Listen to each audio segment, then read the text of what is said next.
Indahnya kehidupan ini kalau kita hidup di atas satu sifat Allah kepada sifat Allah berikutnya. Sifat Allah satu kepada sifat Allah berikutnya. Makanya betul kata Syekh Utsaimin, orang cemas itu karena lupa sifatnya Allah. Kalau dia tahu sifatnya Allah, dia akan tenang kembali.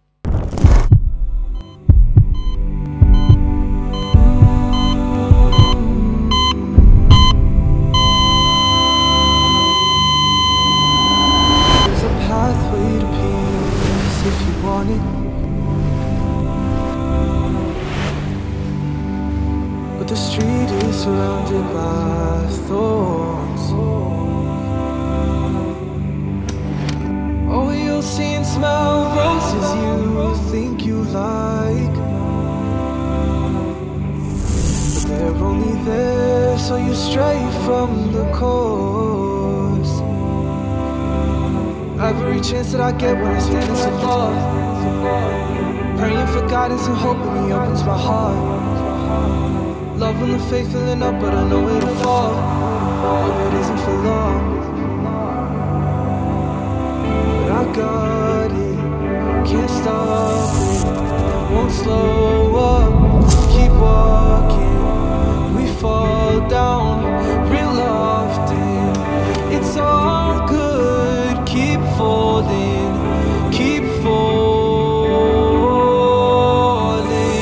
down. Yeah, every chance that I get when I stand in some love, praying for guidance and hoping He opens my heart. Loving the faith filling up, but I know it'll fall. Hope it isn't for long. Yeah. Said I've been trying to get it right, so I'm steady praying in the night, and I'm staying focused on the prize. All I'm thinking about is paradise. It's only Jannah, got my eyes on, cause peace is the only thing I want.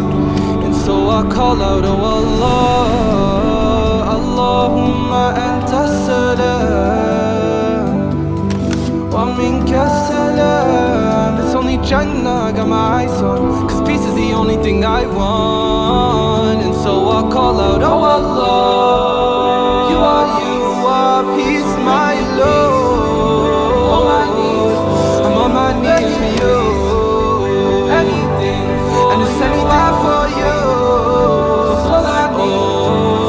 Oh Allah, you are peace, won't you shower your peace upon me? On my knees for you, got me on anything for and it's anywhere for you. All I need is you. Oh Allah.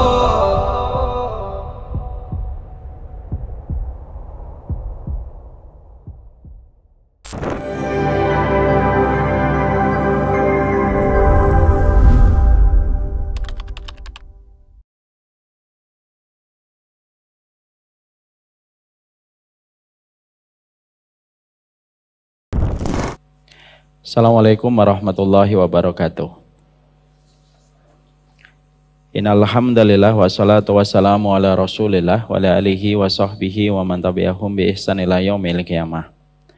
Keluarga besar Masjid Al-Falah yang semoga Allah senantiasa kuatkan di dalam keikhlasan, kesabaran, di dalam menata dan memberikan manajemen terbaik kepada rumahnya Allah. Semoga Masjid Al-Falah bukan hanya sekedar menjadi tempat ibadah, tapi semoga Masjid Al-Falah menjadi rahilah, mampu menyelesaikan setiap persoalan-persoalan yang dihadapi oleh umat. Hari ini kita tidak menutup mata bahwasanya persoalan yang dihadapi oleh umat dan masyarakat itu semakin mengkhawatirkan.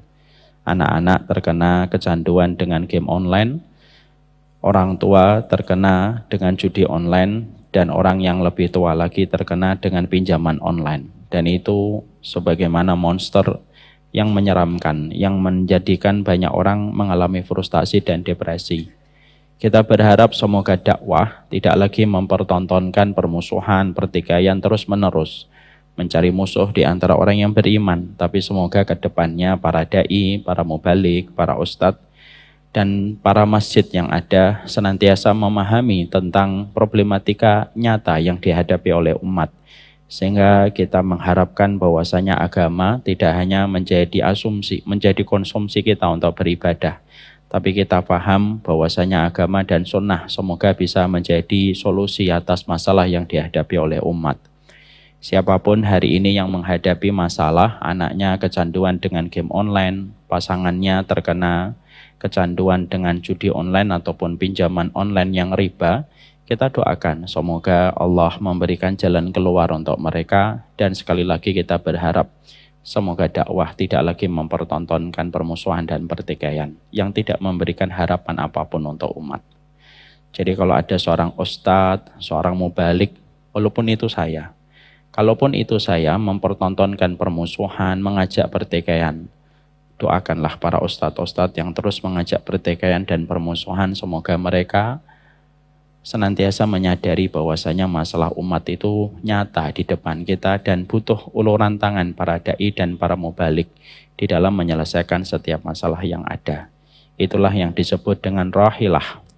Rahilah itu penamaan yang diberikan Nabi kepada seseorang yang bukan hanya mereka mengangkut beban, tetapi mereka menyelesaikan masalah yang dihadapi oleh umat. Kepada keluarga besar penuntut ilmu kajian Rabu malam yang semoga Allah memberikan kepada kita istiqamah dalam perjalanan ilmu kita. Semoga kita mempelajari tentang doa dari awal sampai akhir dan kita diberikan istiqamah. Kalau kita mendapatkan semangat di awal, maka itu hal yang wajar. Tapi mendapatkan semangat yang bertahan sampai akhir musim, sampai kita menyelesaikan kitab, maka itu hanya diperoleh bagi mereka yang senantiasa istiqamah. Makanya istiqomah itu merupakan karomah yang paling besar. Mengalahkan karomah orang yang terbang, mengalahkan karomah orang yang berjalan di atas air, yaitu orang yang diberikan karomah untuk senantiasa istiqomah. Syekhul Islam mengatakan a'dhamul karomati luzumul istiqomati. Sesungguhnya karomah yang paling besar yang Allah berikan kepada wali-walinya di atas muka bumi, ketika wali-wali itu diberikan istiqomah atas setiap ilmu dan setiap ketaatan. Semoga Allah memberikan kepada kita istiqomah. Amin. Alhamdulillah, tentunya senantiasa kita bersyukur kepada Allah atas seluruh nikmat yang Allah berikan dan Allah limpahkan kepada kita. Terutama kenikmatan yang sangat kita syukuri itu kenikmatan duduk di taman ilmu. Belum tentu setiap muslim diberikan kenikmatan untuk duduk di teras ilmu ataupun di taman ilmu.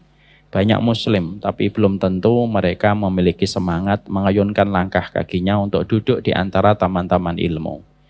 Kita tentunya bersyukur Allah menyempurnakan nikmat rezeki kepada kita. Allah menyempurnakan nikmat sandang, Allah menyempurnakan nikmat pangan dan papan. Dan kita sangat bersyukur Allah memberikan kenikmatan ilmu kepada kita, sehingga kita memiliki kenikmatan di dalam membuka kitab, punya kenikmatan di dalam duduk di taman ilmu, karena ilmu kita butuhkan untuk menjawab segala ujian yang kita hadapi di dalam kehidupan.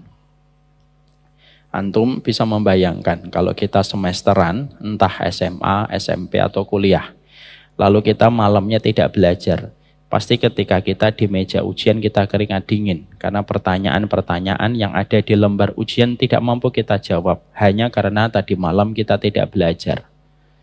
Kalaulah kita ujian saja pada waktu SMA, kuliah, ternyata kalau kita malamnya tidak belajar, kita keringat dingin untuk menjawab setiap persoalan dan setiap pertanyaan di lembar ujian itu, apalagi kehidupan kalau kita tidak belajar. Bagaimana kita bisa menyelesaikan ujian pada kehidupan kita kalau kita tidak pernah belajar?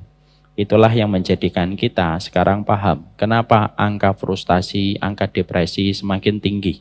Angka frustasi dan angka depresi semakin tinggi disebabkan karena banyak di antara kita tidak pernah belajar. Kita tidak mengambil referensi untuk menjadi sebuah kekuatan bagi kita, dan kita tidak pernah mengambil referensi untuk menyelesaikan setiap ujian yang kita hadapi.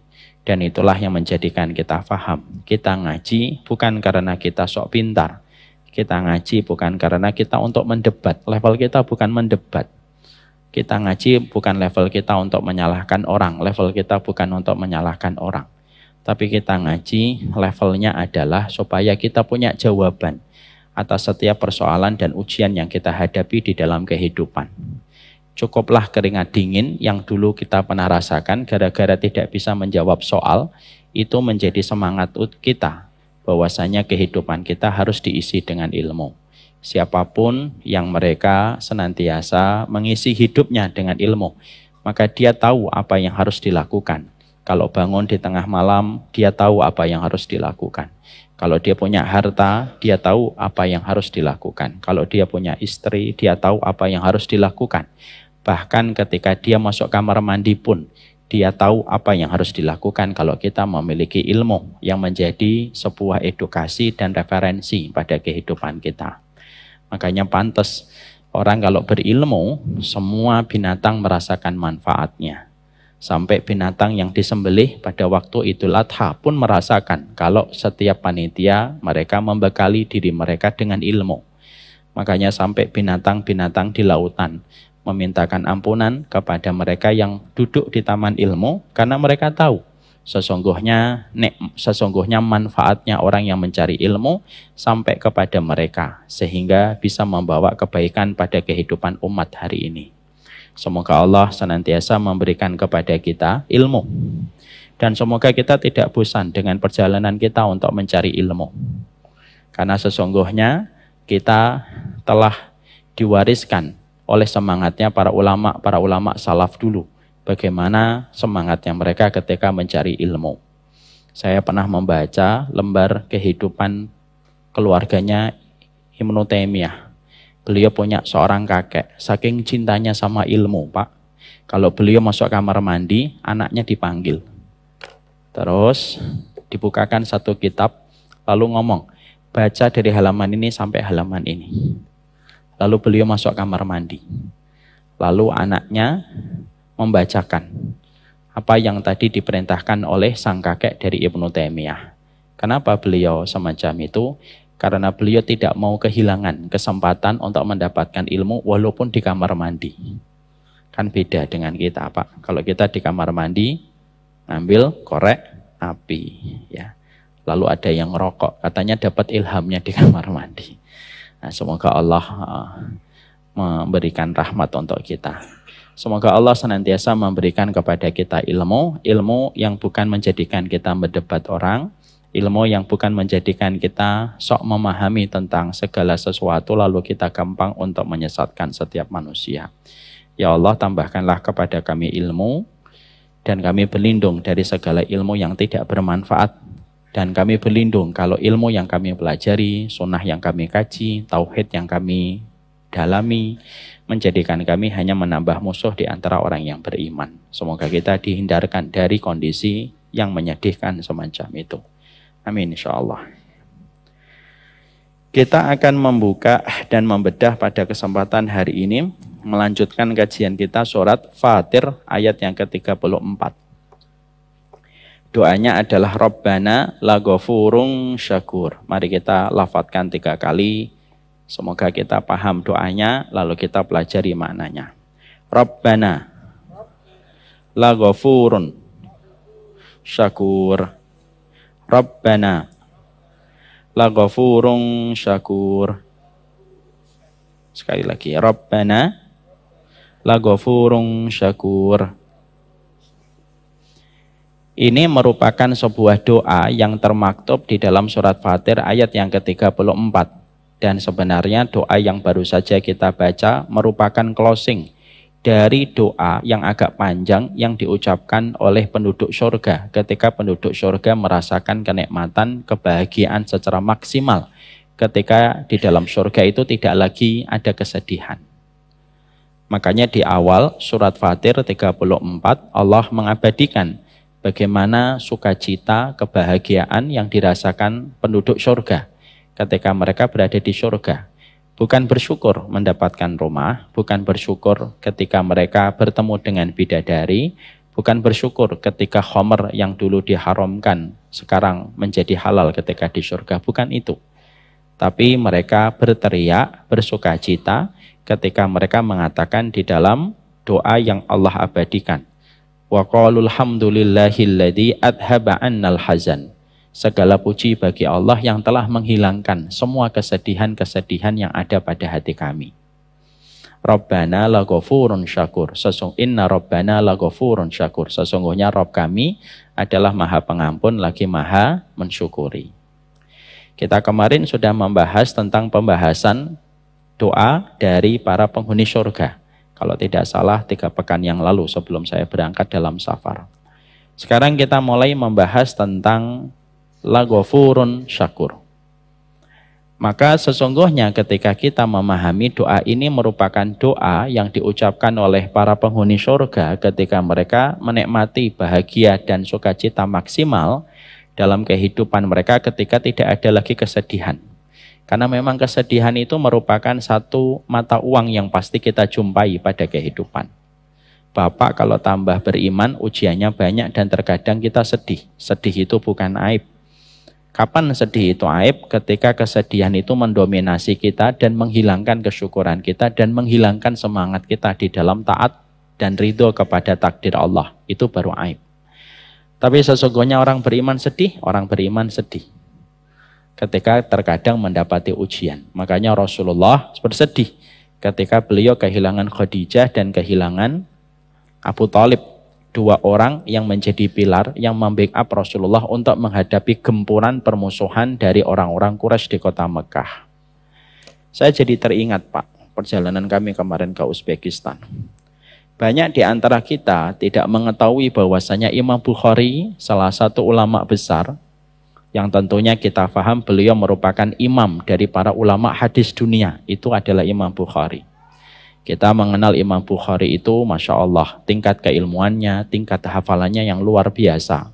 Dan bagaimana kesungguhan beliau sampai beliau memiliki sebuah karya abadi, monumental. Kitab yang paling sahih setelah Al-Quran, yaitu adalah kitab Sahih Bukhari.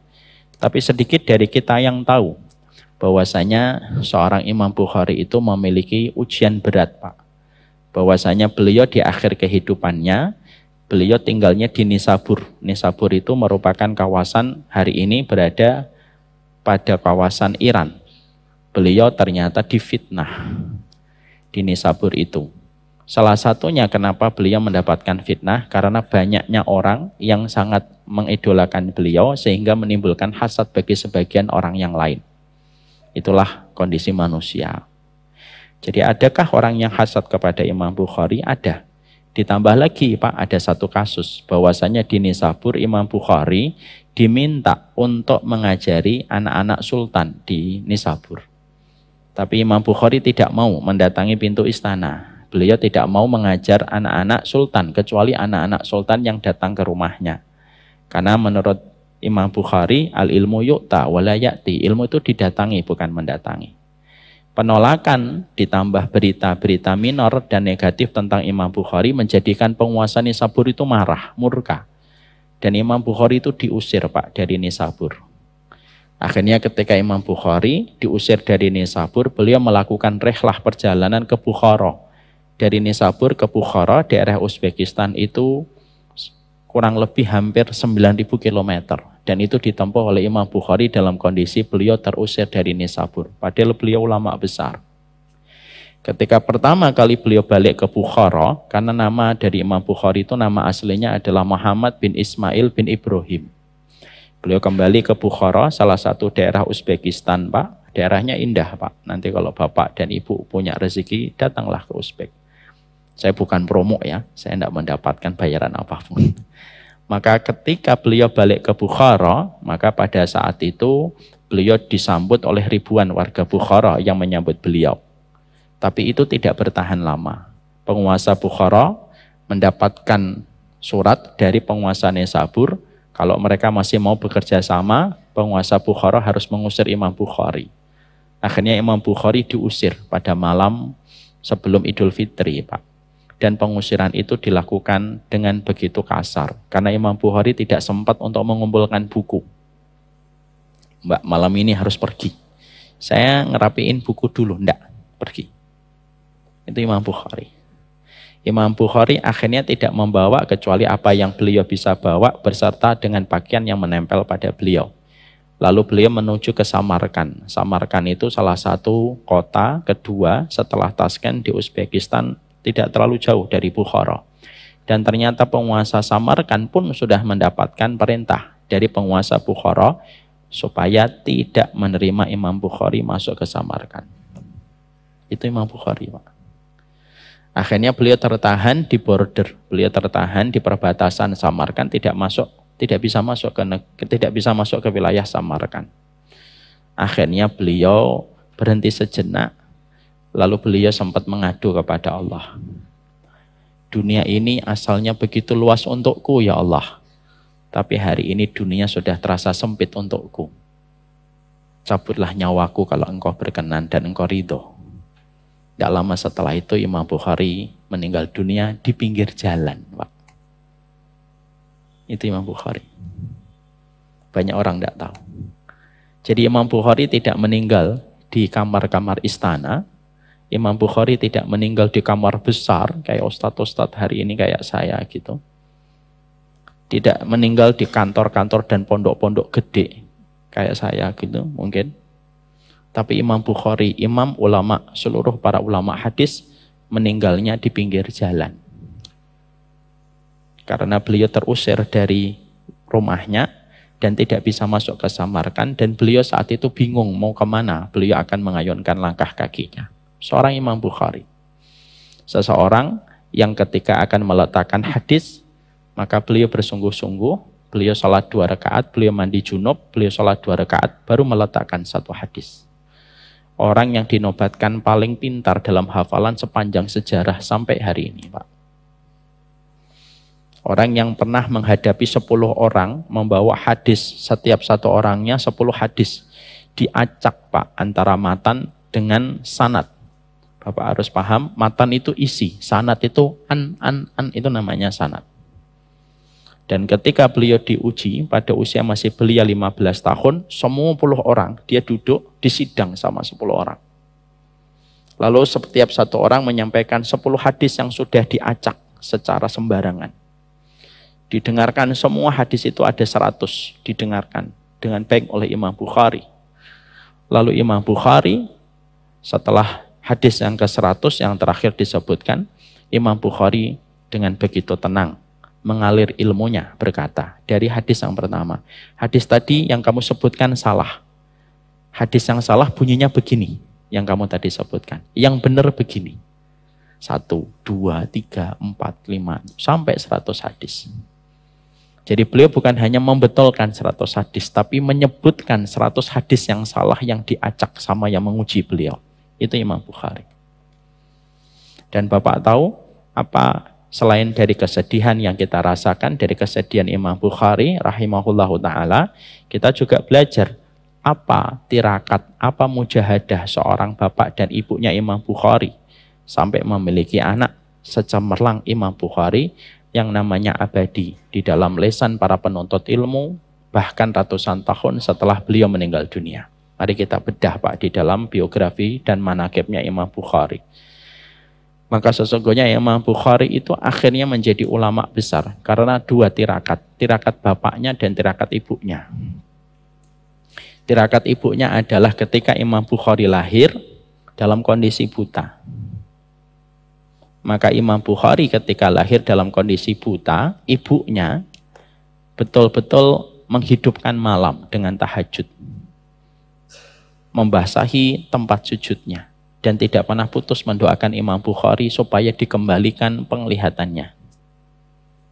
Maka hampir 1 bulan atau 2 bulan setelah beliau memanjangkan doanya, memanjangkan tahajudnya, tirakatnya di dalam doa dan sholat, satu malam ibunya ketika lelah berdoa tertidur di atas tempatnya beliau beribadah. Lalu beliau berjumpa dengan Nabi Ibrahim. Lalu Nabi Ibrahim berkata, Innallaha qad radda basara ibnik. Sesungguhnya Allah telah mengembalikan penglihatan anakmu. Bangun ibunya dan mendapati Imam Bukhari kecil sudah mulai ada tanda-tanda melihat. Dan tanda melihatnya Imam Bukhari itu berangsur-angsur. Sampai akhirnya sempurna penglihatan Imam Bukhari. Tirakatnya seorang ibu. Makanya kita, Pak, sebagai seorang laki-laki, kalau kita tahu doa istri kita 3 kali lebih mustajab daripada doa kita sebagai bapak untuk anak-anak kita, kasih tahu sama istri kita, doamu 3 kali lebih mustajab daripada doaku. Berdoalah yang sering kepada anak-anak kita, karena aku kalau berdoa kalah 3 kali set daripada doamu. Kamu boleh marah kepadaku, kamu boleh kecewa sama aku, tapi kamu tidak boleh menghentikan doamu untuk anak. Dan laki-laki yang baik adalah laki-laki yang terus mengingatkan istrinya untuk mendoakan anak-anaknya. Karena apa? Doanya wanita itu luar biasa didengarkan oleh Allah daripada doanya seorang bapak. Dan kita tidak usah protes. Kok gitu sih Ustadz? Tidak usah. La yus'alu amma yaf'alu wa hum yus'alun. Allah tidak pernah ditanya, kita yang ditanya sama Allah. Tirakat yang kedua, tirakat bapaknya, namanya Ismail bin Ibrahim. Ismail bin Ibrahim ini seorang penuntut ilmu, Pak. Beliau sakit dan beliau meninggal dunia. Pada saat ketika sebelum beliau meninggal dunia, Ismail bin Ibrahim ini ngomong, dipanggil itu istrinya, dan berkata kepada istrinya, aku tinggalkan kitab di perpustakaan untuk anak kita. Ya, saudaranya Bukhari satu, Pak, namanya Ahmad bin Ismail bin Ibrahim. Imam Bukhari Muhammad bin Ismail bin Ibrahim. Aku tinggalkan perpustakaan untuk dua anak kita. Dan aku tinggalkan dinar dan dirham yang aku simpan di sini. Dan aku pastikan tidak ada dinar dan tidak ada dirham. Tidak ada satupun dinar dan dirham yang aku tinggalkan untuk menghidupi dua anakku dan memberikan pendidikan terbaik untuk anakku yang aku campurkan dengan haram dan syubhat. Aku pastikan dinar dan dirhamnya bersih untuk kedua anak kita. Masya Allah, Pak. Dari tirakatnya seorang bapak untuk mencari harta yang bersih, dari tirakatnya seorang ibu yang terus berdoa, lahirlah dengan gemilang seorang anak yang bernama Muhammad bin Ismail bin Ibrahim yang akhirnya bergelar dengan nama Imam Bukhari. Makanya bapak-bapak, tirakatnya bapak itu apa? Kalau memang bapak tidak bisa tahajud panjang, kalau bapak tidak bisa puasa Daud, kalau memang bapak tidak bisa sedekah yang banyak, minimal jangan masukkan 1 rupiah pun yang tercampur dengan harta yang syubhat dan haram. Karena itu yang membatalkan perjalanan baik anak kita dalam kehidupan di masa dewasa. Tirakatnya ibu apa? Banyaklah berdoa. Kalaupun siklus bulanan, teruslah berdoa. Bapak harus mengingatkan terus. Dan disitulah kita mendapati tentang kisahnya Imam Bukhari. Jadi Imam Bukhari pun mendapatkan kesedihan, Pak. Diusir, Pak. Tingkat keilmuan Imam Bukhari dituduh menyimpang. Apa yang beliau pelajari itu setingkat Imam Bukhari.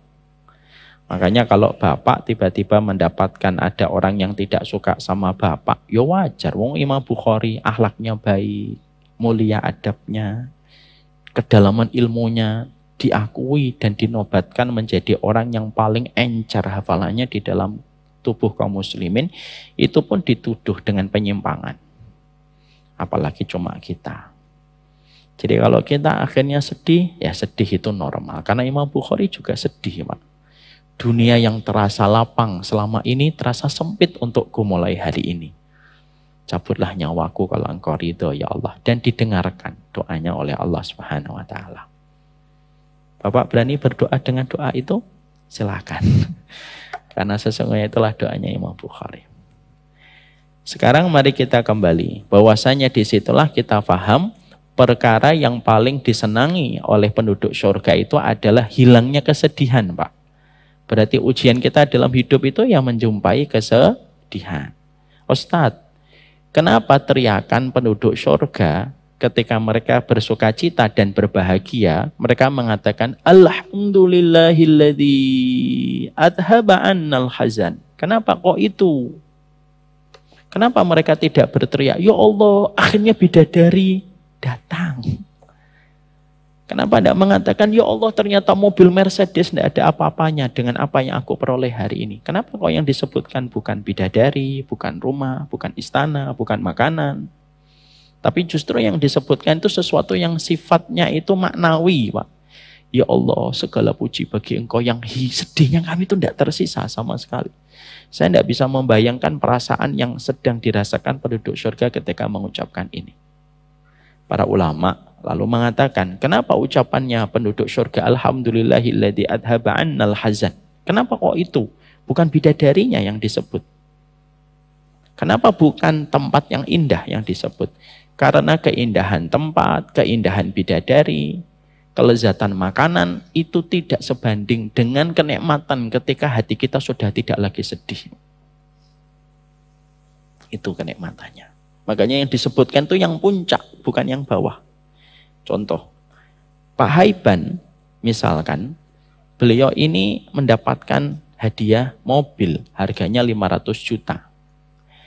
Di samping mobil, beliau juga mendapatkan hadiah misalkan handphone yang include di dalam mobil harganya 5 juta. Plus mendapatkan sepatu yang harganya 1 juta. Ada 3 hadiahnya. Mobil 500 juta, yang kedua handphone 5 juta, yang ketiga sepatu harga 1 juta. Pulang beliau ketemu sama istrinya, Umu Nino. Kira-kira Pak Haiban cerita tentang sepatunya, atau cerita tentang handphonenya, atau cerita tentang mobilnya? Mobil. Gak usah ditanya, Pak Haiban pasti sudah bisa kita tebak. Pasti dia akan jawab, Bu, apa? Dapat mobil. Tidak mungkin dia akan mengatakan, Bu, aku dapat apa? Sepatu 1 juta, handphone 5 juta. Tidak, pasti yang disebut mobil dulu. Itulah yang kita pahami. Kenapa kok ucapan penduduk surga itu Alhamdulillahilladzi adhaba annal hazan. Karena nikmatnya surga itu yang paling puncak salah satunya adalah setelah ketemu Allah, bertetangga dengan para nabi, hilangnya kesedihan di dalam hati. Ya, jadi nanti kalau bapak sedih, ibu-ibu kasih tahu, udah Pak, nggak apa-apa sedih, nanti di surga hilangnya. Istri kita sedih, hibur. Nanti insya Allah di surga hilang. Karena itulah yang dihibur oleh Allah ketika kita membaca surat Fatir 34. Indahnya hidup itu kalau beriman kepada hari akhir. Ada harapan besar yang kita miliki pada perjalanan hidup kita. Setelah kita mengetahui tentang doa ini, mari kita fokus kepada Rabbana laghafurun syakur. Di sini ada sebuah pembahasan dulu. Kenapa disebutkan ghafur baru setelahnya syakur? Kenapa bukan syakur setelahnya ghafur? Ya kan? Itu ternyata ada penjelasannya dan penjabarannya. Tapi sebelum kita masuk ke penjelasan itu, kita harus bisa membedakan mana itu artinya ghafur dan mana itu artinya ghaffar. Allah sering menyebut kata ghafur, Allah juga menyebut dirinya dengan kata ghaffar. Bedanya apa, Ustaz? Nah, para ulama di dalam tafsirnya itu menjelaskan perbedaan antara ghafur dengan ghaffar, walaupun intinya sama, yaitu sama-sama mengampuni. Ghafur itu mengampuni, ghaffar itu adalah mengampuni. Tetapi memiliki perbedaan secara spesifik. Kalau kita mengenal kata ghafur, bahwasanya ghafur itu artinya Allah itu mengampuni dosa sebesar apapun. Itu ghafur. Bapak punya dosa sebesar apapun, ibu punya dosa sebesar apapun, walaupun dosanya tinggi sampai menyentuh pintu langit, maka Allah mengampuni. Karena itu sifat ghafurnya Allah. Beda dengan ghaffar. Ghaffar itu adalah sifat ampunan Allah yang Allah berikan kepada setiap manusia yang dosanya itu diulang-ulang terus. Kemarin janji, saya tidak bohong. Hari ini bohong lagi. Tobat lagi, janji lagi. Tobat lagi, janji lagi. Tobat lagi. Maka ketika Allah mengampuni dosanya manusia, walaupun sering berulang-ulang dilakukan olehnya, tetapi Allah tetap mengampuni, itu namanya ghaffarnya Allah.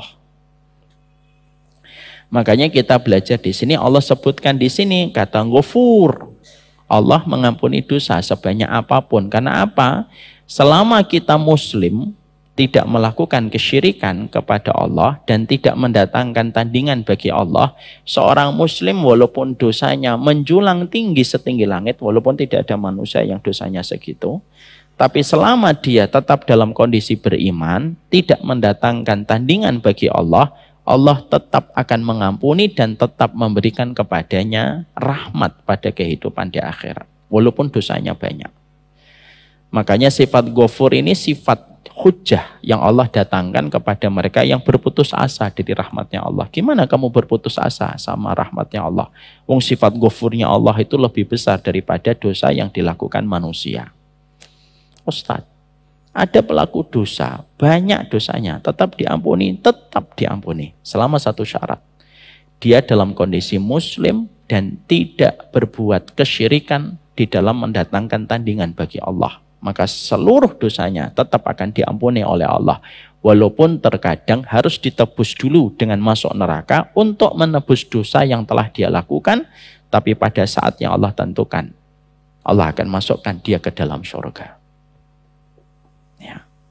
Makanya ini yang menjadikan kita harus paham, Pak. Makanya maaf ya, orang yang akidahnya benar, dia tidak berbuat syirik. Walaupun dosanya banyak, itu lebih baik daripada orang yang akidahnya rusak, misalkan dia berbuat syirik ataupun dia tidak beriman sama Allah, Rasul dan hari akhir, walaupun dosanya dikit. Saya ulang kembali. Orang yang akidahnya benar Pak, artinya tidak berbuat syirik. Dia tidak murtad, dia tidak kafir, dia beriman kepada Allah walaupun dosanya banyak. Itu jauh lebih baik daripada orang yang akidahnya rusak ketika dia mungkin musyrik, ketika dia mungkin kafir, tidak beriman kepada Allah dan Rasulnya, walaupun dosanya dikit. Karena maaf, ada nggak orang kafir yang tidak beriman, dosanya dikit? Ada Pak, dan banyak. Mungkin mereka ketika diajak minum khamr nggak mau, diajak zina nggak mau, diajak membunuh nggak mau. Orangnya itu basicnya baik.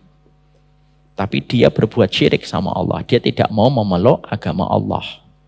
Walaupun dosanya dikit dibandingkan orang muslim yang misalkan dosanya banyak, tapi ini lebih buruk daripada orang muslim dosanya banyak, tapi dia tetap muslim. Karena apa? Kesyirikan itu menghalangi seseorang untuk diampuni dosa-dosanya oleh Allah. La in asyrakta la yahbatanna amaluka wa la takunanna minal khasirin. Kalau kamu berbuat syirik, Allah akan menghapuskan seluruh amal kebaikanmu dan kamu pasti akan menjadi orang yang merugi. Ini bukan berarti nanti memberi pembenaran kepada sebagian orang untuk melakukan dosa loh Pak. Kok kamu dosa? Iya. Lebih baik jadi muslim banyak dosa daripada kafir tapi sedikit dosa. Tidak begitu. Tapi ini menunjukkan kepada kita bahwasannya syahadat itu kalimat yang betul-betul luar biasa di sisi Allah. Sehingga karena Allah memiliki sifat ghafur, sifat ghafurnya Allah itulah yang menjadikan manusia sebanyak apapun dosanya mereka kepada Allah, selama mereka masih memiliki keimanan pada hatinya, maka sesungguhnya mereka itu nanti akan mendapatkan rahmatnya Allah. Dan itu menjadikan kita senantiasa tidak boleh berputus asa untuk hidup di antara harapan yang kita berikan kepada Allah yang Maha Pemaaf dan Maha Pengampun. Makanya di dalam sebuah riwayat kita menjumpai ya, ada sebuah riwayat bagaimana kita mendapati keterangan tentang sebuah bitokoh Pak. Bitokoh itu kartu Pak. Bagaimana ketika Rasulullah mengatakan yusahu birajulin min ummati yaumal qiyamati ala rusu'il khalaik fayunsyaru lahu tis'atun wa tis'una sijjilan. Ada di antara umatku, kata Rasulullah, yang nanti terpilih di antara kebanyakan orang pada saat itu. Lalu orang itu dihadapkan kepada Allah Pak. Ada 99 kartu yang akan Allah hisab dari dirinya. 99 kartu. Orang itu berdiri di hadapan Allah, kata Nabi Muhammad. 99 kartu itu dibentangkan oleh Allah, setiap satu kartu jret. Atau lagu jret. Setiap satu kartu itu, kata Rasulullah, dosanya itu sepanjang mata memandang. Setiap satu kartu ketika dibuka oleh Allah, setiap satu kartu itu dosanya sepanjang mata orang memandang. Jret. Semuanya kelihatan dosanya. Itu baru satu kartu. Buka lagi yang kedua, buka lagi yang ketiga, buka yang keempat, sampai 99 kartu. Semuanya full dengan kemaksiatan. Lalu Allah menghisapnya dan terjadi sebuah dialog antara Allah dengan beliau. dengan orang ini. Lalu Allah menyampaikan kepada laki-laki itu, hal tungkiru min hada syai'an? Kamu mengingkari nggak catatan dosamu yang 99 kartu sepanjang mata memandang ini? Ada nggak yang kamu ingkari? Tidak ada ya Allah. Ada di antara malaikat yang mencatat amalku 99 catatan dosamu sepanjang mata memandang ini, ada nggak malaikatku yang mendolimi kamu? Orang itu berkata kembali, tidak ada ya Allah. Tidak ada ya Allah. Lalu Allah kemudian menyampaikan kepadanya, ada nggak di antara yang kamu lakukan yang ditambahkan dari dosa-dosa yang kamu kerjakan? Tidak ada. Ada nggak di antara kebaikanmu yang tidak dicatat? Nggak ada ya Allah. Lemes Pak. Sebagaimana ketika ada seorang terdakwa di depan penyidik, semua alibi yang dimiliki oleh tersangka dibantah sama penyidik. Kan lemes Pak. Idahlah lemes. Ada yang kamu ingkari? Tidak ada. Malaikat pencatat amal keburukanmu ada yang mendolimi kamu? Tidak ada ya Allah. Lalu Allah mengeluarkan satu kartu. Di situ ada tulisan La ilaha illallah. Satu kartu itu. Lalu orang itu berkata, Rabbi ma hadhil bitaqah ma hadhis sijilat. Ya Allah, apa artinya satu kartu ini dibandingkan 99 kartu dosa dan kemaksiatan yang aku telah kerjakan? Apa artinya satu kartu? Ma hadhihi bitaqah. Kartu itu tuh apa ya Allah? Maka sesungguhnya Allah mengatakan, innaka la tudlam. Kamu tidak akan didolimi.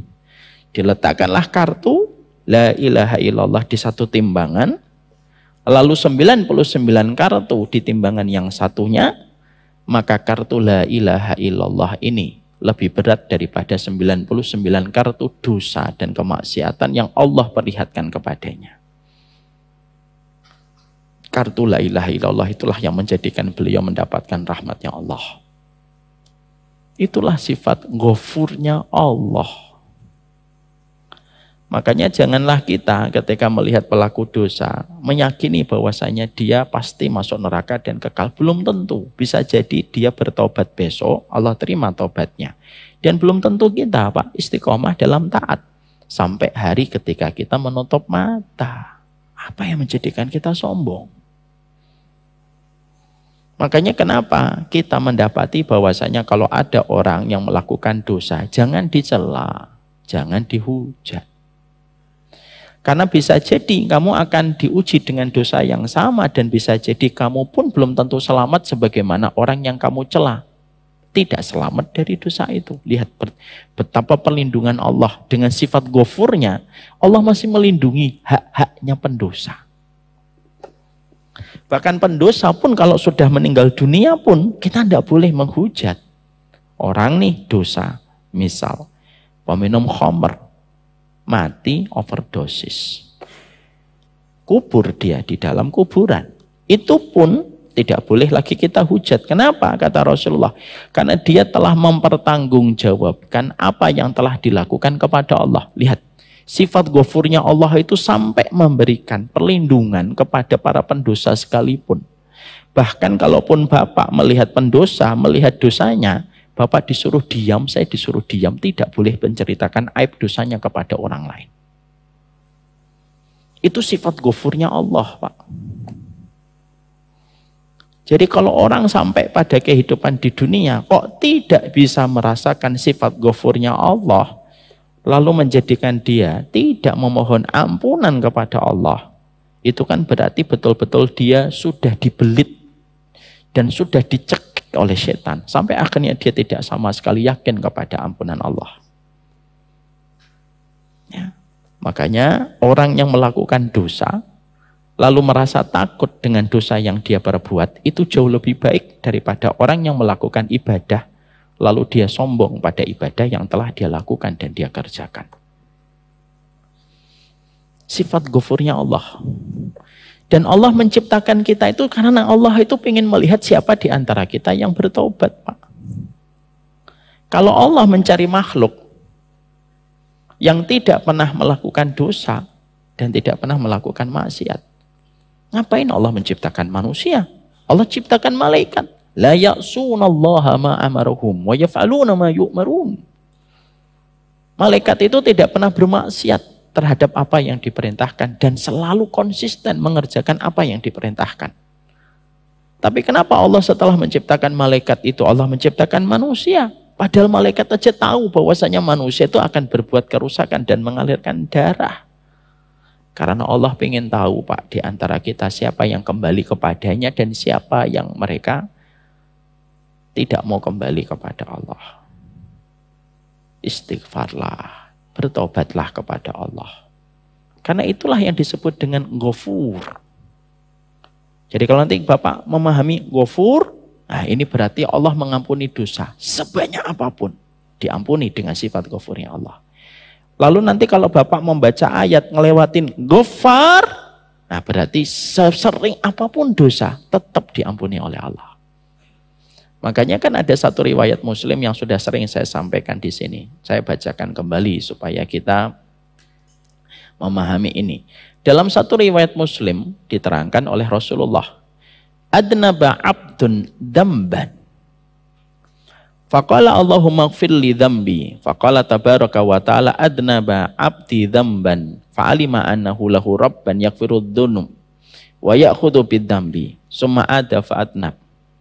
Ada seorang hamba, kata Rasulullah, ada seorang hamba, dia melakukan maksiat.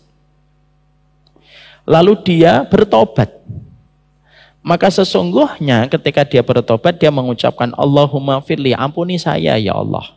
Allah lalu berfirman Pak, jadi kalau Bapak ada dosa, misalkan satu dosa, lalu setelah itu Bapak Allahumma firli. Allah itu berfirman di atas arsy-Nya. Apa yang dikatakan oleh Allah? Adnaba abdi dzamban fa'alima anna lahu rabban yaghfirud dzunub. Hambaku itu melakukan dosa. Dan dia tahu dia punya Rabb yang senantiasa mengampuni dosa. Aku ampuni dosanya dia. Setelah itu kata Rasulullah, adnaba dzamban akhar. Loh, setelah diampuni sama Allah, dia dosa lagi Pak, dengan dosa yang sama, ngulang lagi. Lalu dia mengatakan kembali, Allahumma fitli, ampuni saya ya Allah, dosa lagi. Lalu Allah menyampaikan bahwasanya adnaba abdi dzamban fa'alima annahu lahu rabban yaghfirud dzamba. Dia dosa lagi, tapi dia tahu dia punya Rabb yang mengampuni dosa. Aku ampuni lagi dosanya, 2 kali Pak. Rasulullah lalu melanjutkan hadisnya. Lalu dia adnaba dzamban akhar. Dia melakukan dosa lagi yang ketiga kalinya. Dan kembali lagi dia meminta maaf kepada Allah dan mengatakan, Allahumma firli, ampuni aku ya Allah. Lalu Allah mengulang kalimat yang sama. Adnaba abdi dzamban fa'alima anna lahu rabban yaghfirud dzamba. Hambaku ini dosa lagi yang ketiga kalinya. Tapi dia meminta ampunan kepada diriku. Karena dia tahu aku adalah Zat yang maha pengampun. Aku ampuni lagi. Udah 3 kali Pak. Coba. Bapak tahu anaknya Bapak ngelakuin kesalahan 3 kali. Bapak jewer itu. Sentil sampai merah mungkin kupingnya. Ini yang ketiga Pak sudah. Loh dosa lagi. Yang keempat kalinya kata Rasulullah SAW. Dan kembali lagi dia mengucapkan Allahumma firli. Ya Allah ampuni saya ya Allah. Saya berdosa kembali ya Allah. Dan kembali Allah mengatakan. Tapi yang keempat berbeda. Lalu yang keempat itu Allah mengatakan. I'mal ma syi'ta. Fa inni qad ghafartu lakum. Yang keempat beda Pak. Yang keempat Allah mengatakan apa? I'mal ma syi'ta. Berbuatlah semaumu. Fa ini qad ghafartu lakum. Selama kamu terus bertobat dengan sungguh-sungguh, aku akan ampuni. Ingat loh Pak, ini bukan akhirnya nanti, oh ini hadisnya. Ini yang saya cari-cari. Jangan gitu. Tapi ini menunjukkan Ustadz apa itu bukannya mempermainkan istighfar. Enggak Pak, yang dimaksudkan Nabi ini bukan orang yang mempermainkan tobat. Enggak, dia memang sudah berupaya untuk bertobat. Dan sudah berusaha menjaga. Tapi apalah daya, desakan hawa nafsunya kencang. Akhirnya dia berdosa kembali. Ini bukan untuk para pendosa yang meremehkan ampunan. dosa. Tidak apa-apa, nanti diampuni sama Allah kok. Hati-hati. Orang yang meremehkan ampunan, hanya Allah yang tahu apa maksud di dalam hatinya. Orang yang meremehkan ampunan, hati-hati. Mereka akan menjadi orang yang paling merugi karena Allah tidak mau dimanfaatkan. Ampunan yang besar yang Allah miliki untuk menjadikan seseorang itu melakukan dosa. Maaf ya Pak, ini kita ngambil pelajaran. Ada orang yang terkadang melakukan dosa itu karena mereka itu meremehkan ampunan. Yuk zina, insya Allah Allah maha pengampun. Nah ini bahaya. Minum khamr enggak apa-apa deh, Allah kan maha pengampun. Allah senang sama orang yang bertobat. Gimana Allah nggak senang? Bagaimana saya bisa bertobat kalau saya nggak dosa? Dosa dia. Iya kalau umurnya panjang Pak. Kalau pas lagi minum mati, kelar hidupnya. Tapi disitulah kita akhirnya mendapati bahwasanya itulah sifat ghafarnya Allah. Ada sifat ghafurnya Allah, ada sifat ghafarnya Allah pada kehidupan manusia. Sehingga ketika kita mengetahui tentang sifat ghafurnya Allah dan sifat ghafarnya Allah seketika, itu yang menjadikan kita berada pada dua kesempurnaan sifat ampunan Allah. Sehingga sebanyak apapun dosa Bapak dan Ibu, sebanyak apapun dosa saya, dan sesering apa kita mengulang-ulang dosanya, tapi selama kita betul-betul bersungguh-sungguh di dalam bertaubat, Allah tetap ampuni dosa kita. Makanya kalau kita meminta ampunan itu jangan ditangguhkan dan jangan ditakhirkan. Kalau bisa sebelum malam tidur, kita tuh di dalam hati sembari ini, ya Allah ampuni dosa-dosaku hari ini. Baru tidur. Supaya bersih Pak lembarannya. Karena kemaksiatan itulah yang akan mengakhirkan kita untuk mendapatkan rahmat dan akan menjadikan kita mendapatkan berbagai macam kesulitan kita di dalam kehidupan kita. Makanya Imam Ibnu Qayyim itu memberikan wasiat. Ini juga teguran untuk saya. Kadang-kadang masih suka lupa. Imam Ibnu Qayyim itu berkata, sebelum tidur, ampuni dosanya orang, mintalah maaf sama Allah. Karena yang menjadikan kita tidak nyaman hidup di dunia itu ya karena dosa kita. Ketika kita salah sama Allah dan kita belum meminta maaf sama Allah. Saya pernah memberikan sebuah contoh. Kapan saya memasuki Masjid Al-Falah dalam kondisi tidak nyaman, Pak? Kalau saya punya salah sama Pak Haiban, pasti saya nggak nyaman masuk ke Masjid Al-Falah. Kalau saya masuk, saya lihat Pak Haiban di sebelah mana ya?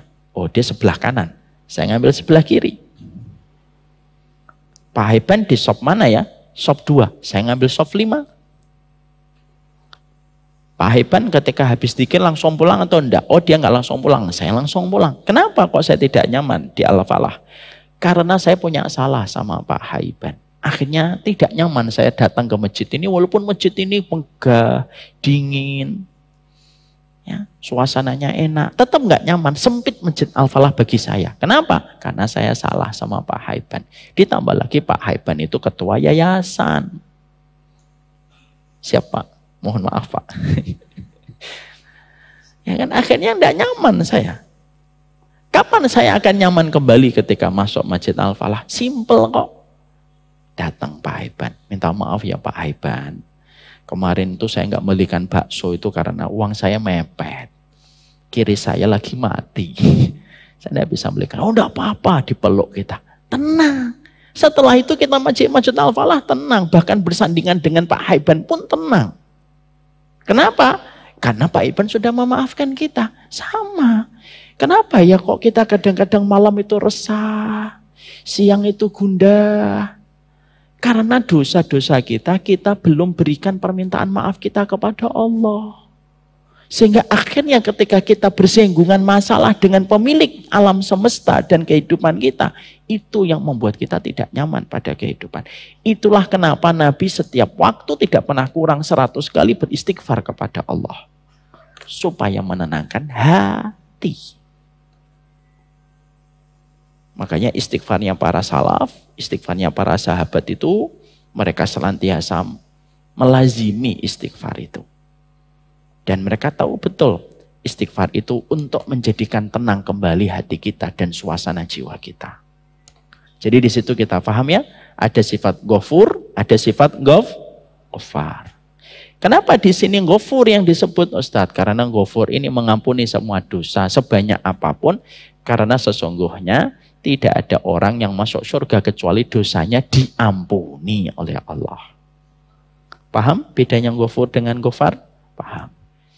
Jadi setelah kita memahami bahwasanya ada perbedaan dari kata Ghafur dan kata Ghaffar yang sudah kita bedah secara ilmu, ini memberikan efek kepada hati kita di dalam kita menjalani kehidupan.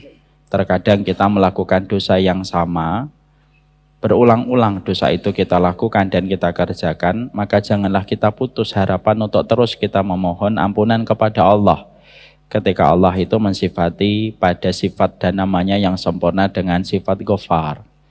Sebanyak apapun dosa yang pernah kita lakukan, setebal apapun dosa yang pernah kita kerjakan, jangan kita pernah putus harapan kita untuk diampuni dan mendapatkan rahmat dari sisinya Allah Subhanahu wa Ta'ala. Allah bersama dengan prasangka hambanya. Ketika kita senantiasa menata hati kita bahwasanya kita mendapatkan ampunan di sisi Allah, maka sesungguhnya Allah akan memberikan kepada kita sesuai dengan prasangka yang kita berikan kepada Allah Subhanahu wa Ta'ala. Ini yang menjadikan kita harus senantiasa kita hadirkan pada kehidupan hati kita. Makanya saya mencoba untuk mencari lafaz-lafaz istighfar yang senantiasa dilazimi oleh para sahabat dan pernah disampaikan oleh Nabi secara langsung. Memang ucapan kita meminta ampunan kepada Allah itu beragam. Kita bisa mengucapkan Sayyidul Istighfar, Allahumma anta rabbi la ilaha illa anta khalaqtani wa ana abduka wa ana ala ahdika wa wa'dika mastata'tu. Abu'uluka bi nikmatika alayya wa abu'u bi dzambi faghfirli fa innahu la yaghfiru dzunuba illa anta. Itu Sayyidul Istighfar. Kita juga bisa mengucapkan astagfirullah ataupun mengucapkan astagfirullahal adzim. Atau kita bisa memakai sebuah lafaz yang dicontohkan oleh Rasulullah ketika beliau pernah ditanya oleh seorang sahabat, bagaimana kami ketika ingin untuk meminta ampunan kepada Allah. Maka Nabi mengajarkan kepada sahabat ini dalam satu riwayat yang sahih, dalam riwayat Bukhari, sebuah doa yang indah. Mari kita lafadzkan bareng-bareng. Allahumma inni dolamtu nafsi dulman kasiron wala yakfirud dunuba illa anta faghfirli maghfiratan min indik warhamni innaka antal ghafurur rahim. Sudah hafal doanya? Tidak. Nanti saya ingatkan pekan depan kita coba tuliskan di board supaya nanti bisa kita tuliskan. Maka ini termasuk salah satu di antara lafaz istighfar yang diajarkan langsung oleh Nabi. Allahumma inni dolamtu nafsi dulman katsiran wa la yaghfiru dzunuba illa anta. Yaitu, ya Allah, sesungguhnya aku ini telah mendolimi diriku dengan kedoliman yang sangat banyak. Dan tentunya tidak ada yang memaafkan setiap dosa kecuali adalah Engkau.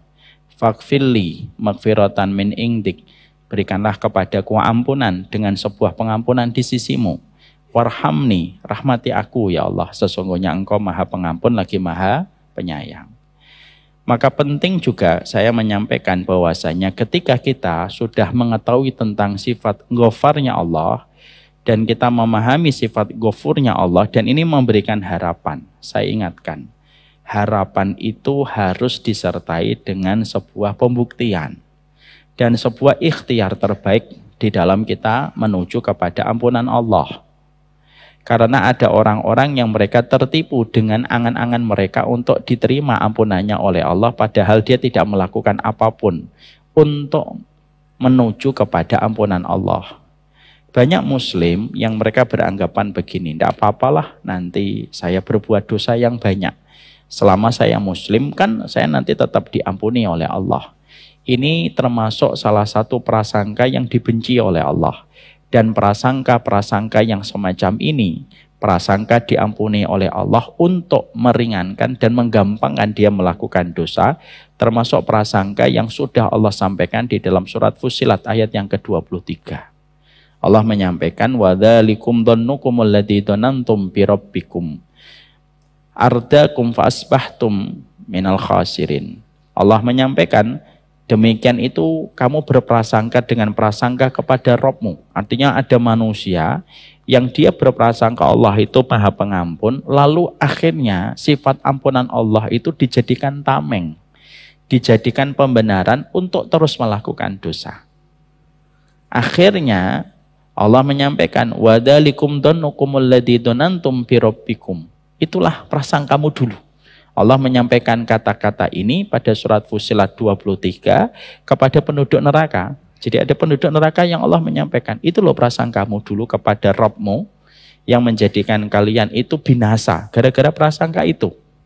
Dan jadilah kalian itu sebagai orang yang merugi.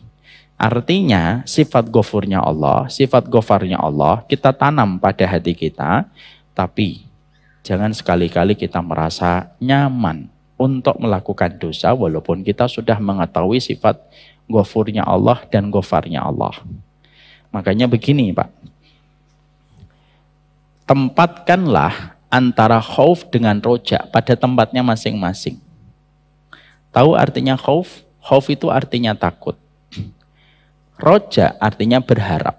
Berharap itu salah satunya berharap diampuni oleh Allah. Tempatkanlah khauf dan roja itu pada tempatnya. Kalau bapak, ibu sedang tergoda dengan pesona maksiat, tergoda dengan dosa, jangan memakai sifat rojaknya Allah. Tapi ingatlah sifat azabnya Allah. Itu namanya khauf Pak. Bapak misalkan ada laki-laki Pak, di depannya ada perempuan menggoda dia melakukan zina. Lalu yang dia ingat kajian Rebu ini Pak, sifat ghafur dan ghafarnya Allah. Jadi Pak zina. Karena dia salah menempatkan. Kalau kita, saya, Pak Haiban, Bapak, Ibu, sedang ada dosa menggoda kita, yang dipakai jangan dibayangkan sifat ghafurnya Allah. Yang kita harus ingat, syadidul iqabnya Allah. Paham di sini? Wah, Allah maha keras adabnya, pedih siksanya. Sehingga rasa takut itu berdiri di bulu kodok kita, supaya kita menjaga jarak dari dosa itu. Karena kita ingat dosa itu. Ketika kita menghadapi Allah, mensifati dirinya dengan syadidul iqab, syadidul azab. Bapak bisa bayangkan, pernah saya sampaikan di sini. Kalau Allah saja yang tidak pernah merasakan sakit sedikit pun, sampai Allah menegaskan bahwasanya siksaannya itu keras, dan yang mengatakan keras itu zat yang maha keras. Sekeras apa itu adabnya Allah? Kalau yang mengatakan keras Umar Mita, jangan percaya Pak, karena Umar Mita tidak pernah bertinju. Kalau yang mengatakan keras Pak Haiban, apalagi Pak Haiban umurnya sudah 60 tahun. Tapi kalau yang mengatakan keras itu Habib Nurmagomedov, nah Bapak mulai percaya, karena yang mengatakan itu orang yang terbiasa pukulan fisik. Kalau yang mengatakan keras itu Allah yang maha keras, berarti Allah tidak main-main terhadap siksanya. Makanya ketika seseorang digoda dengan dosa, jangan mengingat sifat ghafurnya Allah. Yang kita ingat sifat syadidul adabnya Allah. Itu kata Syekh Utsaimin. Supaya apa? Dosa dengan ketakutan. Takut itu bisa memadamkan dosa sebagaimana air memadamkan api.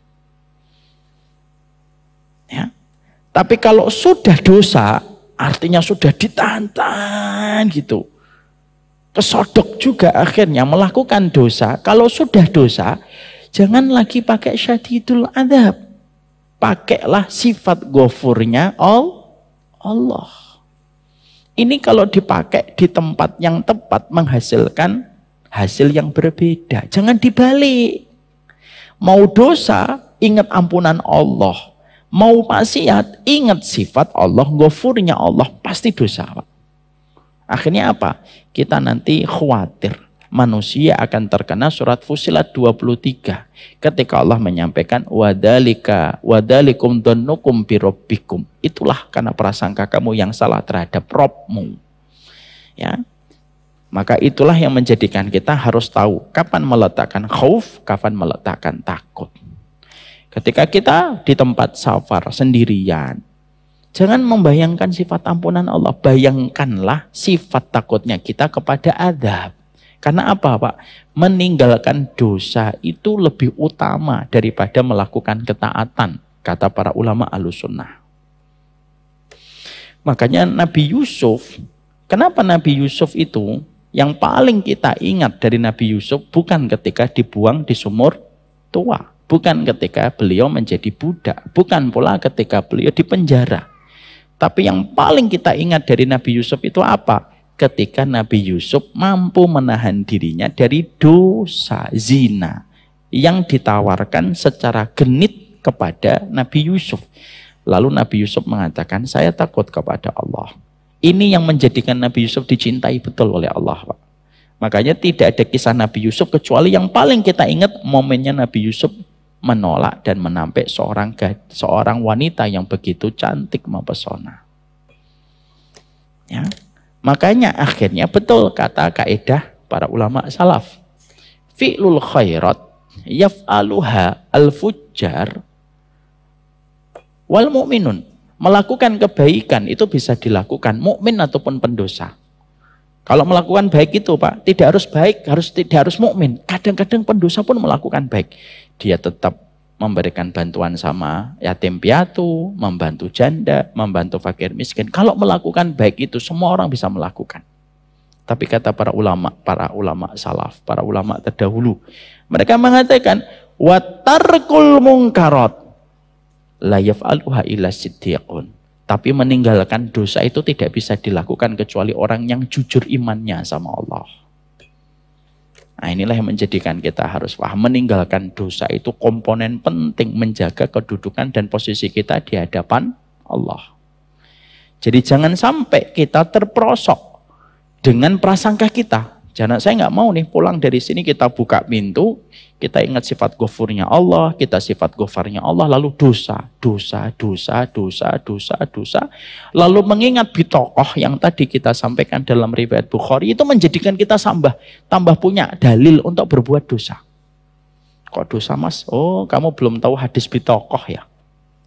Makanya ngaji, ngaji malah jadi dalil untuk berbuat dosa. Maka jangan. Ingatlah syadidul adabnya Allah dan syadidul iqabnya Allah. Kalau sudah dosa apa? Sifat ghafurnya Allah dan sifat ghafarnya Allah dan ghafurnya Allah itu akan Allah berikan kepada kita. Kalau kita diterima, dosa kita di dunia akan dihapus, kesulitan kita akan dihilangkan. Kecuali dua, kalau dosanya berkaitan kedoliman dan berkaitan durhaka sama orang tua. Bapak tobat dan tidak tobat, tetap dua ini akan diberikan balasan dulu. Hati-hati sama dua dosa ini. Ya. Setelah kita mengetahui tentang itu, sekarang kita bahas. Kenapa disebutkan kata ghafur dulu, baru setelahnya kata syakur? Ada yang tahu, Pak? Mungkin pernah membaca tafsirnya dalam tafsir Imam Ibnu Katsir? Siapa yang bisa menjawab? Saya kasih hadiah. Hadiahnya umrah, Ustadz. Maaf, saya belum mampu untuk itu. Kenapa disebutkan ghafur dulu, baru setelah itu syakurnya Allah? Pak Haiban? Pak Haiban nyari di Google. Nggak ada, Pak, di Google. Google nggak membahas semuanya. Mari kita bedah. Sifat ghafur diletakkan oleh Allah dulu di dalam inna rabbana laghafurun syakur. Karena sifat ghafur itu, konsekuensi dari sifat ghafurnya Allah itu apa? Konsekuensi dari sifat ghafurnya Allah menjadikan kita dihapuskan dari perkara yang kita takutkan dan kita khawatirkan. Apa yang paling kita takutkan dan paling kita khawatirkan? Neraka. Itu yang paling kita khawatirkan. Sifat Ghafur itu diterangkan lebih dulu. Kenapa? Sifat Ghafur itu konsekuensi dari sifat Ghafurnya Allah. Kamu selamat dari neraka kalau sudah dapat Ghafurnya Allah. Jadi manusia itu kalau sudah dapat ampunan, Pak, maka dia selamat dari neraka. Tapi selama manusia belum mendapatkan ampunan, ya selama itu dia masih terancam dengan neraka. Makanya itu pula yang menjadi salah satu hikmah. Kenapa kita kalau mendoakan orang mati, ketika kita mensolatinya, maka kita mengucapkan Allahumma fillahu warhamhu wa'afihi wa'fu anhu. Kenapa 4 permintaan? Allahumma fillahu warhamhu wa'afihi wa'fu anhu. Kenapa 4-4-nya itu punya makna yang sama konteksnya? Ampuni dosanya mayat ini. Karena ketika mayat itu sudah diampuni, berarti dia dihindarkan dari perkara yang paling menakutkan. Dan apa yang paling menakutkan? Yaitu neraka. Itu perkara yang paling menakutkan. Makanya kalau seseorang sudah diampuni, tenang. Plong dia, Pak, kalau sudah diampuni. Di dunianya tenang, di akhiratnya pun tenang. Makanya ketika ada seseorang yang diampuni oleh Allah dalam satu riwayat, ada seseorang, Pak, di tempat dalam satu hadis, ditempatkan di hadapan Allah. Lalu Allah menerangkan, ini dosamu, iya, ini dosamu, iya. Lalu ditutupi oleh Allah. Karena dia dulu ketika di dunia sering menutupi dosa orang, aib orang. Makanya ketika Allah buka dosanya, Allah buka aibnya, Allah tutupi hanya Allah dan dia. Ingat ya Pak, kata Imam Ibnu Katsir, manusia nanti ketika disidang oleh Allah, ketika pas pemeriksaan dosa, ada 2 manusia. Ada orang yang diperiksa dosanya dan aibnya di depan seluruh manusia sampai manusia itu ngeliatin. Ini ada di dalam tafsir Imam Ibnu Katsir.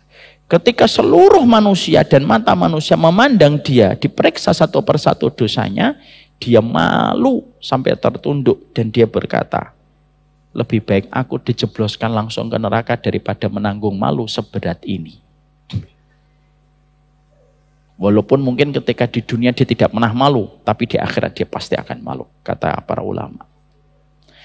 Siapa orang yang dibuka dosanya oleh Allah semacam ini pada pemeriksaan? Orang yang terbiasa membuka-buka dosa orang.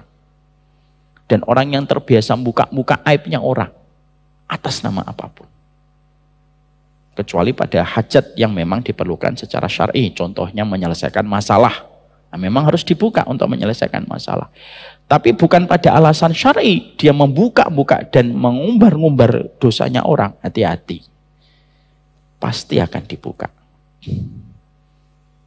Dan itu ada yang pertama. Ada yang kedua, Pak. Kata Imam Ibnu Katsir, ada orang yang nanti ketika diperiksa dalam pemeriksaan Allah, dosa dan kemaksiatannya, karena Allah melihat orang ini dulunya menutupi dosa-dosa saudaranya, walaupun dia juga berdosa, Allah tutup, hanya Allah dan dia yang tahu tentang dosanya. Dan Allah tidak jadikan orang lain mengetahui dosa yang dia kerjakan.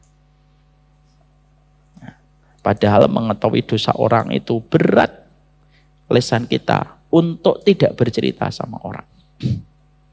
Makanya ibu-ibu itu biasanya kalau habis dapat informasi baru, sini, ada berita heboh. Sini kumpul. Makanya akhirnya Pak, maaf ya, mengetahui dosa orang itu berat. Karena semenjak Bapak dan saya mengetahui dosanya Pak Haiban, misal hari ini kita mengetahui dosanya Pak Haiban, semenjak hari itu Allah akan melihat kita. Apakah kamu akan menutupi dosa itu, ataukah kamu akan menceritakan dosa itu kepada orang? Makanya jangan kepo. Karena itu perkara berat. Ya. Maka kembali ke tadi, sifat ghafurnya Allah, kenapa didahulukan? Karena kalau kita mendapatkan ghafurnya Allah, berarti kita tenang.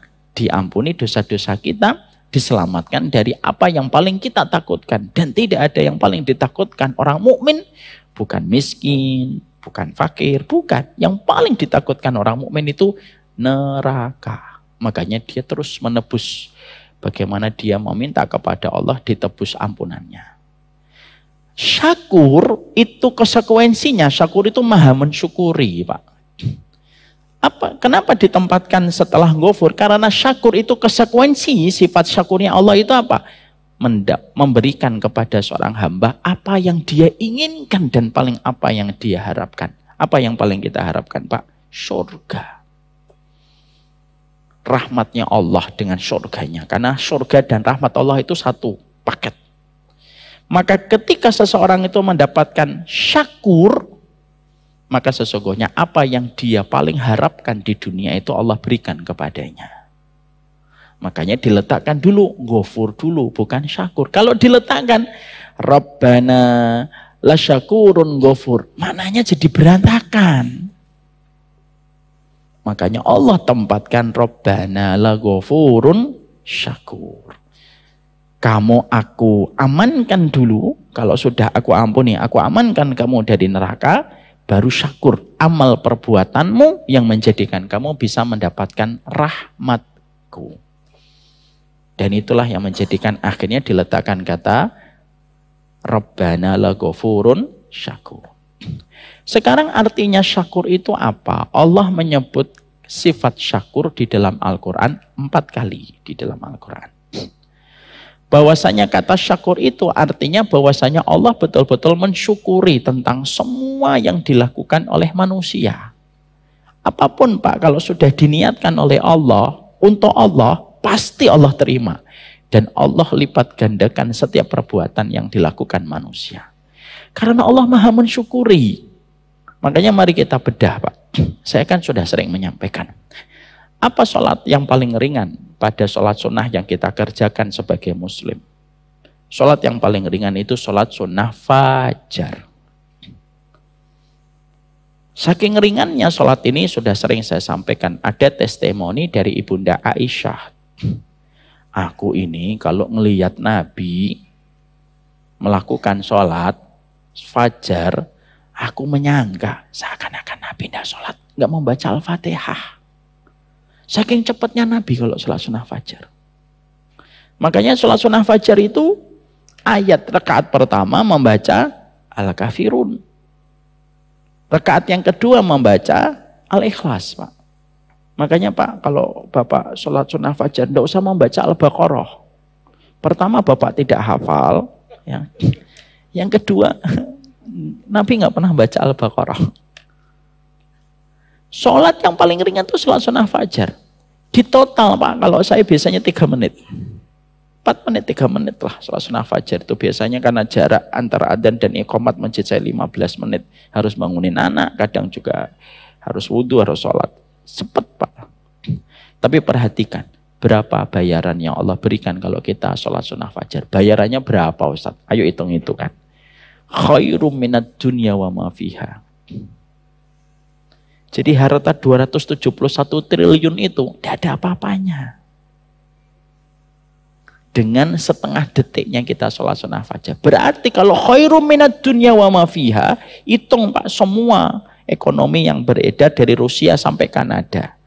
Dari Afrika sampai Yaman. Dari Indonesia sampai ke Australia. Dihitung Pak, itu yang di atasnya. Belum yang di bawahnya. Berarti 1 detiknya ratusan ribu triliun Pak. 1 detiknya.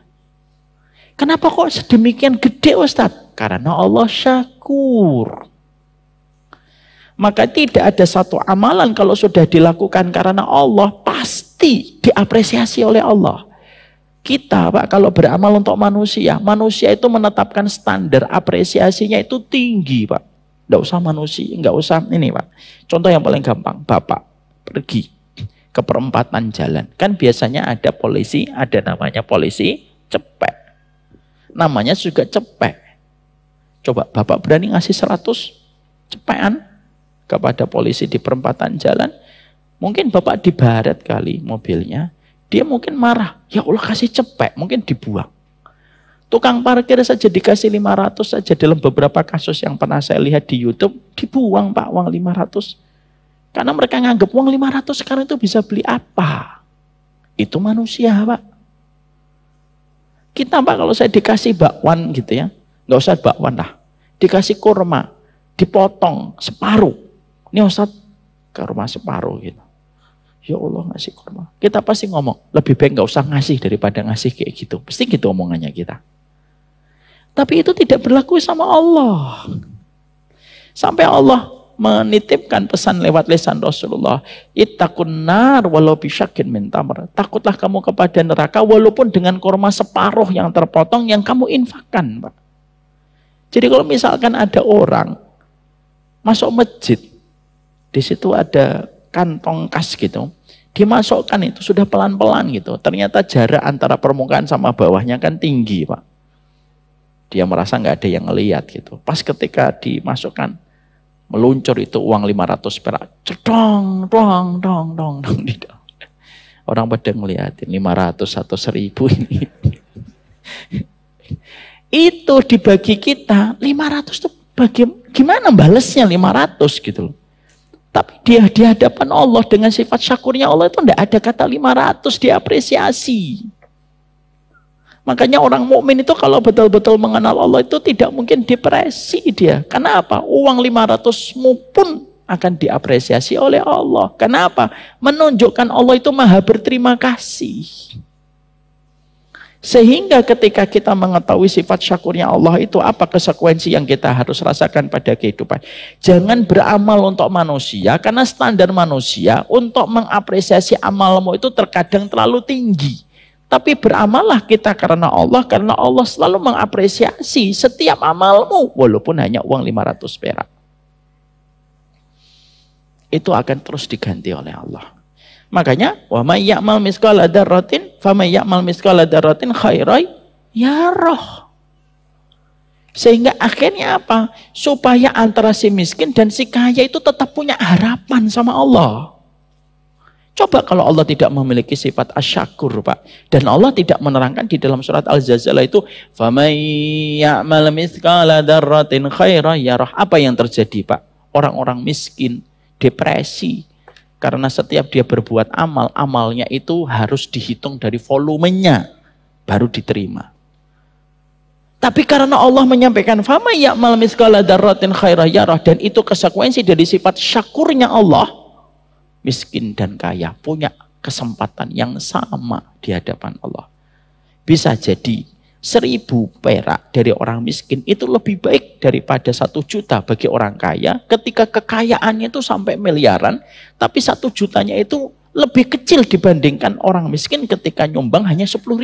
Kenapa? Karena dia pendapatannya cuma 300.000 per bulan. Syakurnya Allah itu menenangkan hati kita, Pak.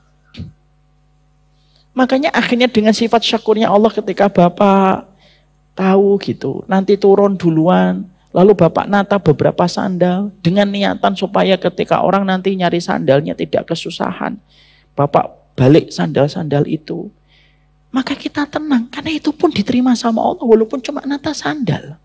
Saya tidak bisa nyumbang ke Al-Falah. Saya tidak bisa nyumbang lift untuk Al-Falah. Yang bisa saya lakukan cuma membantu merapikan sandal. Itu pun diterima sama Allah. Sehingga akhirnya ketika kita punya Rabb yang mengapresiasi apapun yang kita lakukan, itulah yang menjadikan akhirnya seseorang itu akan terus beramal. Amal itulah yang akan menjadikan dia mendapatkan apa yang dia cita-citakan, yaitu surga. Makanya salah satu sifat Allah yang paling indah itu asyakur. Itu paling indah betul sifat asyakurnya Allah. Makanya bertransaksi sama Allah tidak pernah mengenal kata rugi. Karena Allah tidak pernah membuat rugi setiap amal manusia. Masih ingat kisah nyata? Ada seorang wanita yang bermimpi malam ketika dia memiliki orang tua, bapaknya sering dermawan, ibunya kikir. Ibunya tidak pernah sedekah kecuali dengan 2. Satu dengan gaji ketika suaminya memotong sapi. Yang kedua, dia berinfak dengan kain pel yang ada di dalam dapur. Dua-duanya itu diganti sama Allah. Di dalam mimpi wanita itu ketika berjumpa dengan Ibunda Aisyah radhiyallahu anha. Sehingga akhirnya ini menjadikan seseorang itu tenang. Karena setiap saham yang dia berikan di jalan Allah akan dilipat gandakan oleh Allah. Makanya orang-orang yang mereka itu mengetahui tentang sifat syakurnya Allah, maka terus akan memberikan yang terbaik di dalam perjalanannya. Makanya akhirnya kita menjumpai kan kisah yang pernah saya sampaikan, ada pezina dari kalangan Bani Israel, dia zina 6 hari berturut-turut, Pak. Yang dikisahkan oleh Abdullah bin Mas'ud radhiyallahu anhu, ada seseorang ahli ibadah lalu berzina 6 hari berturut-turut. Lalu setelah itu dia menyesal, dia tinggalkan tempat ibadahnya. Lalu dia kelaparan, dia dapat roti, Pak. Sebelum makan roti itu ketika dia sudah gemetar, ada seorang tua yang juga gemetar rasa laparnya. Disedekahkan itu rotinya. Dia mengambil cuma secuplik dari roti itu. Tapi roti itu justru diterima oleh Allah dan diampuni dosanya ketika Allah itu Maha Asy-Syakur. Ya. Jangan mikir, oh roti terus akhirnya nanti melakukan itu ya. Tapi itulah Maha Syakurnya Allah dalam setiap perbuatan. Kita menjumpai ada seorang wanita memberikan minuman kepada seekor anjing. Itu salah satu sifat syakurnya Allah, Pak. Coba kalau kita punya Allah yang perhitungan, Pak. Lalu Allah tidak memiliki sifat asy-syakur, di mana Allah melipat gandakan setiap amal kebaikan dalam kehidupan kita. Mungkin tidak ada satupun manusia yang akan mendapatkan rahmat. Kenapa? Hitung-hitungan kita dengan amal tidak akan pernah memantaskan kita dengan surga. Yang memantaskan kita dengan surga itu karena rahmatnya Allah. Dan rahmat Allah itu melahirkan sifat syakurnya Allah. Maka itulah yang menjadikan kita akhirnya paham. Rabbana laghafurun syakur. Kenapa kok para penduduk surga mengatakan inna rabbana laghafurun syakur? Karena para penduduk surga itu tahu dosanya sudah diampuni dan dia mendapatkan tempat yang sangat indah di surga itu ketika dihilangkan kesedihannya. Karena 2 perkara itulah yang paling besar mendorong manusia mendapatkan surganya Allah. Jadi kalau Bapak sudah dapat ghafurnya Allah dan syakurnya Allah, berarti Bapak insya Allah mendapatkan rahmat untuk berada di antara taman-taman indah di surga. Indahnya kehidupan ini kalau kita hidup di atas satu sifat Allah kepada sifat Allah berikutnya. Sifat Allah satu kepada sifat Allah berikutnya. Makanya betul kata Syekh Utsaimin, orang cemas itu karena lupa sifatnya Allah. Kalau dia tahu sifatnya Allah, dia akan tenang kembali. Inilah surat Fatir 34. Inna rabbana laghafurun syakur. Semoga kita hidup kehidupan kita dengan 2 sifat ini. Karena 2 sifat inilah yang dibacakan oleh penghuni surga di dalam surganya. Ini yang kita sampaikan, berarti selesai surat Fatir 34. Nanti kita akan lanjutkan doa yang ke-29. Rabbana wa taqabbal du'a. Doanya Nabi Ibrahim. Bagaimana doa ini? Kenapa dipanjatkan oleh Nabi Ibrahim? Dan momen apa Nabi Ibrahim mengucapkan doa ini? Kita pelajari Rabu pekan depan. Ini yang dapat saya sampaikan. Malam sudah semakin gelap. Waktu sudah bertambah pekat. Tak layak saya memperpanjang kata, karena inilah saatnya kita berjumpa dengan keluarga. Masya Allah. Pas ya. Jangan disuruh ngulangi lagi, saya tidak bisa. Semoga Allah merahmati kita dan memberikan berkah untuk kita. Saling menyayangi, saling mencintai karena Allah semata. Jangan sampai kita dipisahkan oleh setan ketika menjadikan kita saling bermusuhan.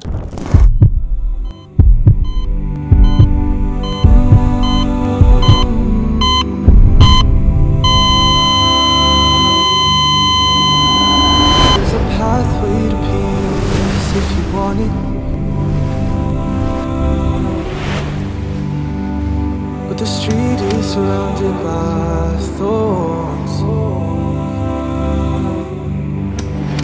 Oh, you'll see and smell roses you think you like, but they're only there so you stray from the course. Every chance that I get when I stand in some love, praying for guidance and hoping He opens my heart. Love and the faith filling up, but I know it'll fall. Hope it isn't for long. But I got it, can't stop it, won't slow up, keep walking. We fall down real often.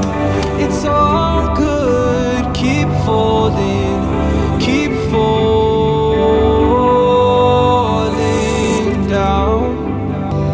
Yeah, every chance that I get when I stand in some love, praying for guidance and hoping He opens my heart. Love on the fake, feeling up, but I know it'll fall. Hope it isn't for long. Yeah, said I've been trying to get it right, so I'm steady praying in the night, and I'm staying focused on the prize. All I'm thinking about is paradise. It's only Jannah, got my eyes on, cause peace is the only thing I want. And so I call out, oh Allah, Allahumma anta salam wa minka salam. It's only Jannah, got my eyes on, cause peace is the only thing I want. And so I call out, oh Allah, you are peace, my Lord. I'm on my knees for you, anything for you, and it's anything for you. That's all I need.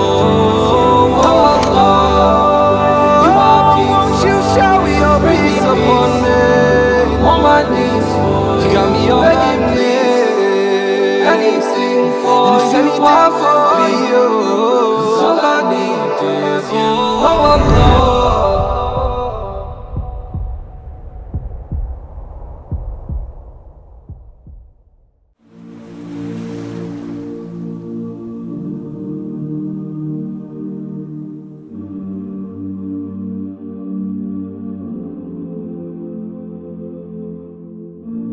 I've been holding for so long,